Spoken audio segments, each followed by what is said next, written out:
Before we begin this powerful story, please take a moment to like the video and subscribe to the channel. We share real stories that inspire, teach, and stay with you. Your support helps us keep them going. Abraham took another wife. Her name was Keturah. She bore him Zimran, Jokshan, Medan, Midian, Ishbak, and Shua. Jokshan fathered Sheba and Dedan. The descendants of Dedan were the Ashurim, Letushim, and Leumim. The sons of Midian were Ephah, Epher, Hanok, Abida, and Eldah. All these were descendants of Keturah. Abraham gave all he had to Isaac, but to the sons of his concubines he gave gifts, and while he was still living, he sent them away from his son Isaac to the east country. Abraham lived a total of 175 years. Then Abraham breathed his last and died at a good old age, an old man full of years, and he was gathered to his people. His sons Isaac and Ishmael buried him in the cave of Machpelah, in the field of Ephron, which Abraham had bought from the Hittites. There Abraham was buried with his wife Sarah. After Abraham's death, God blessed his son, Isaac, who lived near Beer Lahai Roi. The generations of Ishmael, these are the descendants of Ishmael, the son of Abraham, whom Hagar the Egyptian bore to Abraham. These are the names of the sons of Ishmael, listed by their names and their clans. Nebaioth, the firstborn of Ishmael, then Kedar, Adbeel, Mibsam, Mishma, Duma, Massa, Hadad, Tema, Jetur, Naphish, and Kedema. These were the sons of Ishmael, and these are the names of the 12 tribal rulers. According to their settlements and camps, Ishmael lived 137 years. He breathed his last and died, and was gathered to his people. His descendants settled from Havilah to Shur, near Egypt, as you go toward Ashur. And they lived in hostility toward all their relatives. The birth of Esau and Jacob. This is the account of the family line of Isaac.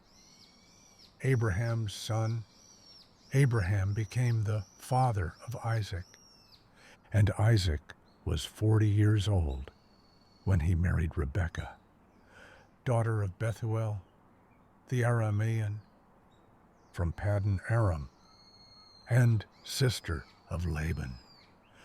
Isaac prayed to the Lord on behalf of his wife, because she was childless. The Lord answered his prayer, and his wife Rebekah became pregnant. The babies jostled within her, and she said, "Why is this happening to me?" So she went to inquire of the Lord, and the Lord said, "Two nations are in your womb. Two peoples from within you will be separated. One will be stronger than the other, and the older will serve the younger." When the time came to give birth, there were twin boys in her womb. The first to come out was red, and his whole body was like a hairy garment. So they named him Esau. After this, his brother came out, with his hand grasping Esau's heel. So he was named Jacob. Isaac was 60 years old when Rebekah gave birth to them. The boys grew up. Esau became a skillful hunter, a man of the open country, while Jacob was content to stay at home among the tents. Isaac loved Esau because he had a taste for wild game. But Rebekah loved Jacob. Once, when Jacob was cooking some stew, Esau came in from the open country. Famished, he said to Jacob, "Quick, let me have some of that red stew." "I am famished." That is why he was also called Edom. Jacob replied, "First, sell me your birthright." "Look, I am about to die." Esau said, "What good is the birthright to me?" But Jacob said, "Swear to me first." So he swore an oath to him, selling his birthright to Jacob. Then Jacob gave Esau some bread and lentil stew. He ate and drank, then got up and left. So Esau despised his birthright, Isaac and Abimelech. Now there was a famine in the land, besides the previous famine in Abraham's time.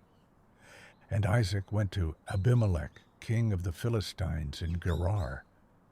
The Lord appeared to Isaac and said, "Do not go down to Egypt. Live in the land where I tell you to live. Stay in this land for a while, and I will be with you and bless you. For to you and your descendants I will give all these lands, and confirm the oath I swore to your father Abraham.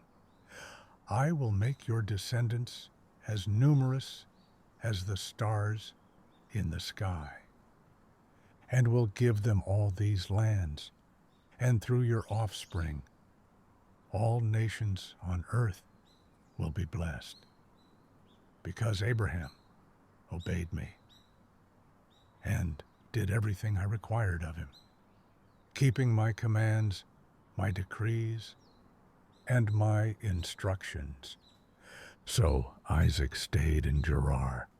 When the men of the place asked him about his wife, he said, "She is my sister," because he was afraid to say, "She is my wife." He thought, "They might kill me because of Rebekah. She is beautiful." When Isaac had been there a long time, Abimelech, king of the Philistines, looked out a window and saw Isaac caressing Rebekah. So Abimelech summoned Isaac and said, "She is really your wife. Why did you say she is your sister?" Isaac answered, "I thought I might lose my life because of her." Then Abimelech said, "What is this you have done to us? One of the men might have slept with your wife, and you would have brought guilt upon us." So Abimelech gave orders to all the people, "Anyone who harms this man or his wife shall surely be put to death." Isaac planted crops in that land, and the same year reaped 100-fold. Because the Lord blessed him, he became rich, and his wealth continued to grow until he became very wealthy. He had so many flocks and herds and servants that the Philistines envied him. So they stopped up all the wells that Abraham's servants had dug, filling them with earth. Then Abimelech said to Isaac, "Move away from us. You have become too powerful for us."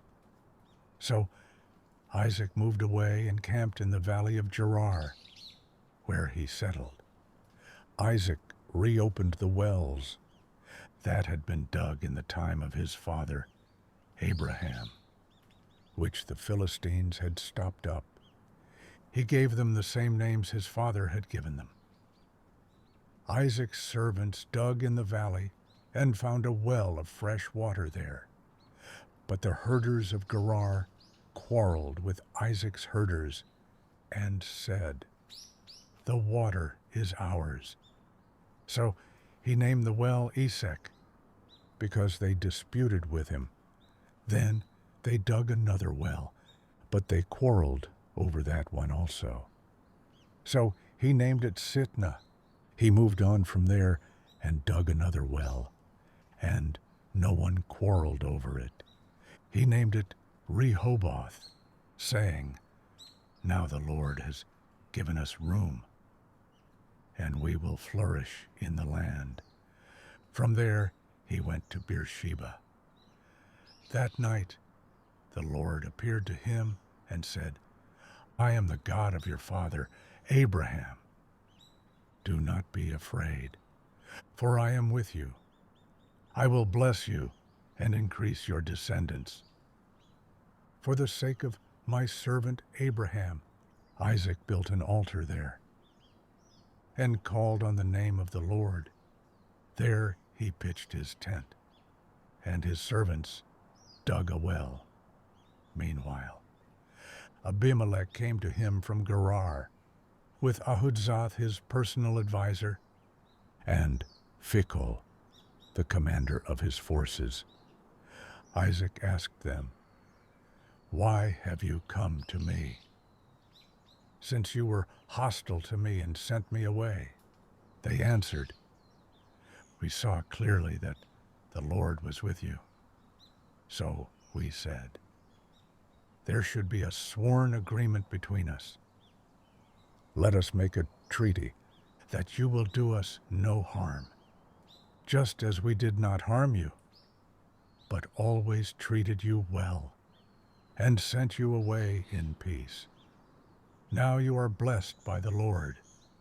Isaac then made a feast for them, and they ate and drank. Early the next morning, the men swore an oath to each other. Then Isaac sent them on their way, and they left in peace. That day Isaac's servants came and told him about the well they had dug. They said, "We found water." He called it Sheba, and to this day the name of the city has been Beersheba.